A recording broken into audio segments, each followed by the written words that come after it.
আজ ভারতীয় জনতা পার্টির প্রদেশ কার্যালয়ে শ্যামাপ্রসাদ হলে আপনারা যারা সাংবাদিক বন্ধুরা উপস্থিত হয়েছেন সবাইকে আমরা অভিনন্দন জানাই এবং স্বাগত করছি। আজ এক ব্যতিক্রমী প্রেস মিট, আমরা খুব ভারাক্রান্ত হৃদয়ে আমাদের এই প্রেস মিট শুরু করছি। প্রথমে শোক প্রস্তাব, পরে রাজ্যে কালকে একটা নতুন দিগন্তের সূচনা হবে সেই নিয়ে আলোচনা, এরপর আমরা কেন্দ্রীয় সরকারকে বিশেষ কারণে ধন্যবাদ দেব। মূলত এই তিনটি বিষয়ে আমাদের প্রেস মিট। গতকাল রামনগরের বিধায়ক জনপ্রিয় নেতা শ্রী সুরজিৎ দত্ত প্রয়াত হয়েছেন। ওনার মৃত্যুতে রাজ্যের আপামর জনগণের মধ্যে শোকের ছায়া নেমে এসেছে।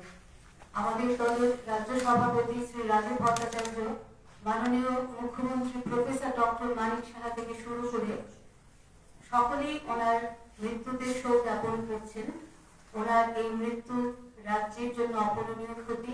প্রদেশ বিজেপির তরফ থেকে আমরা ওনার মৃত্যুতে শোক জ্ঞাপন করছি। শোক সন্তপ্ত পরিবারের প্রতি সমবেদনা জানাচ্ছি।